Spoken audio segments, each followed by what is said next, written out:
24 പഠനഭാഗമായ ന്യായാധിപന്മാരുടെ പുസ്തകം അധ്യായം 9 ഭാഗം 1. ചോദ്യം 1. ഒന്നാം വാക്യത്തിന്റെ ആരംഭത്തിൽ അബിമേലെക്ക് ആരോടെല്ലാമാണ് പറയുന്നത്? ഉത്തരം: തന്റെ അമ്മയുടെ ബന്ധുക്കളോടും വംശക്കാരോടും. ചോദ്യം 2. ഒന്നാം വാക്യത്തിന്റെ ആരംഭത്തിൽ അബിമേലെക്ക് തന്റെ അമ്മയുടെ ബന്ധുക്കളോടും വംശക്കാരോടും എവിടെ ചെന്നാണ് പറയുന്നത്? ഉത്തരം: ശെഖേമിൽ ചെന്ന്. ചോദ്യം 3.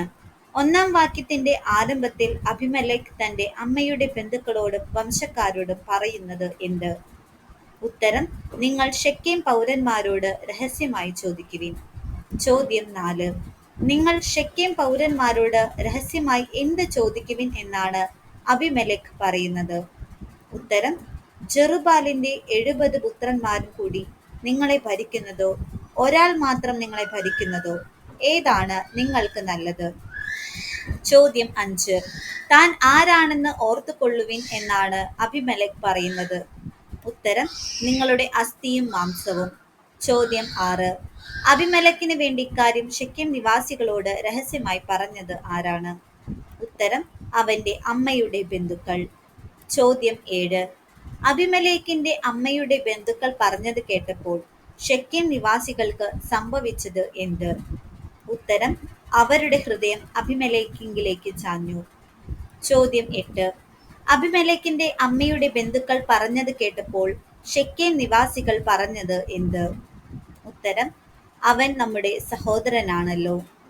ചോദ്യം 9. ശെഖേം നിവാസികൾ അബിമേലെക്കിന് കൊടുത്തത് എന്ത്? ഉത്തരം: 70 വെള്ളി നാണയം.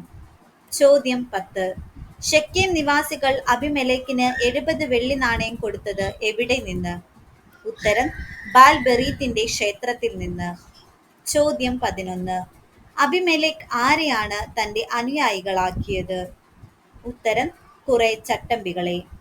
ചോദ്യം 11. അബിമേലെക്ക് അതിനുശേഷം എവിടേക്കാണ് പോയത്? ഉത്തരം: ഓഫ്രയിൽ തന്റെ പിതൃഭവനത്തിലേക്ക്. ചോദ്യം 13. അബിമേലെക്ക് ആരെയെല്ലാമാണ് ഒരേ കല്ലിൽ വെച്ച് കൊന്നത്? ഉത്തരം: സ്വന്തം സഹോദരന്മാരും ജെറുബ്ബാലിന്റെ മക്കളുമായ 70 പേരെ. ചോദ്യം 14. ജെറുബ്ബാലിന്റെ ഇളയ പുത്രൻ ആര്? ഉത്തരം: യോഥാം. ചോദ്യം 15. അബിമേലെക്ക് ഒരേ കല്ലിൽ വെച്ച് കൊന്നതിൽ നിന്ന് രക്ഷപ്പെട്ടത് ആര്? ഉത്തരം: ജെറുബ്ബാലിന്റെ ഇളയ പുത്രൻ യോഥാം. ചോദ്യം 16. ജെറുബ്ബാലിന്റെ ഇളയപുത്രൻ യോഥാം രക്ഷപ്പെട്ടത് എന്തുകൊണ്ട്? ഉത്തരം: ഒളിച്ചിരുന്നതുകൊണ്ട്. ചോദ്യം 17. എവിടെയുള്ള പൗരന്മാരാണ് ഒന്നിച്ചു കൂടിയത്? ഉത്തരം: ശെഖേമിലെയും ബത്മില്ലോയിലെയും. ചോദ്യം 18. എന്തിനു സമീപമാണ് അവർ അബിമേലെക്കിനെ രാജാവായി വാഴിച്ചത്? ഉത്തരം: ഓക്കുമരത്തിന്റെ. ചോദ്യം 19. എന്തിനോട് ചേർന്നുള്ള ഓക്കുമരത്തിന്റെ സമീപമാണ് അവർ അബിമേലെക്കിനെ രാജാവായി വാഴിച്ചത്? ഉത്തരം: ശെഖേമിലെ സ്തംഭത്തോട്. ചോദ്യം 20. ഇതറിഞ്ഞ് ആരാണ് മലയുടെ മുകളിൽ കയറി നിന്ന് ഉച്ചത്തിൽ വിളിച്ചു പറഞ്ഞത്? ഉത്തരം: യോഥാം. ചോദ്യം 21. ഇതറിഞ്ഞ് യോഥാം ഏത് മലയുടെ മുകളിൽ കയറി നിന്നാണ് ഉച്ചത്തിൽ വിളിച്ചു പറഞ്ഞത്? ഉത്തരം: ഗരീസിം. ചോദ്യം 22. ഇതറിഞ്ഞ് യോഥാം ഗരീസിം മലയുടെ മുകളിൽ കയറി നിന്ന് ഉച്ചത്തിൽ വിളിച്ചു പറഞ്ഞത് എന്ത്? ഉത്തരം: ശെഖേം നിവാസികളെ, ദൈവം നിങ്ങളുടെ പ്രാർത്ഥന കേൾക്കേണ്ടതിന് ഞാൻ പറയുന്നത് ശ്രദ്ധിക്കുവിൻ. ചോദ്യം 23. ഒരിക്കൽ ആര് തങ്ങൾക്ക് ഒരു രാജാവിനെ അഭിഷേകം ചെയ്യാൻ തീരുമാനിച്ചു എന്നാണ് യോഥാം പറയുന്നത്? ഉത്തരം: വൃക്ഷങ്ങൾ. ചോദ്യം 24. ഞങ്ങളുടെ മേൽ വാഴുകയെന്ന് അവർ എന്തിനോട് പറഞ്ഞു എന്നാണ് യോഥാം പറയുന്നത്? ഉത്തരം: ഒലിവ് മരത്തോട്. ചോദ്യം 25. ഒലിവ് മരത്തിന്റെ എണ്ണ ആരെയെല്ലാമാണ് ബഹുമാന്യരാക്കുന്നത്? ഉത്തരം: ദേവന്മാരെയും മനുഷ്യരെയും ഒന്നുപോലെ. ചോദ്യം 26. ഞങ്ങളുടെ മേൽ വാഴുകയെന്ന് ഒലിവ് മരത്തോട് അവർ പറഞ്ഞപ്പോൾ ഒലിവ് മരത്തിന്റെ പ്രതികരണം എന്തായിരുന്നു?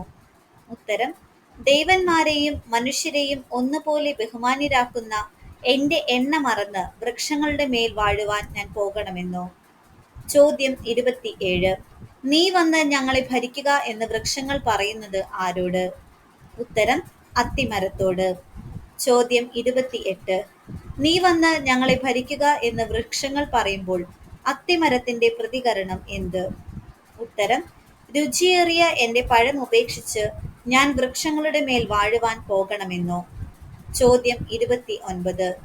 നീ വന്ന് ഞങ്ങളുടെ മേൽ വാഴുക എന്ന് വൃക്ഷങ്ങൾ പറയുന്നത് ആരോട്? ഉത്തരം മുന്തിരിയോട്. ചോദ്യം 30. മുന്തിരിയുടെ വീഞ്ഞ് ആരെയെല്ലാമാണ് സന്തോഷിപ്പിക്കുന്നത്? ഉത്തരം ദേവന്മാരെയും മനുഷ്യരെയും. ചോദ്യം 31. ഞങ്ങളുടെ മേൽ വാഴുക എന്ന വൃക്ഷങ്ങൾ പറഞ്ഞപ്പോൾ മുന്തിരിയുടെ പ്രതികരണം എന്തായിരുന്നു?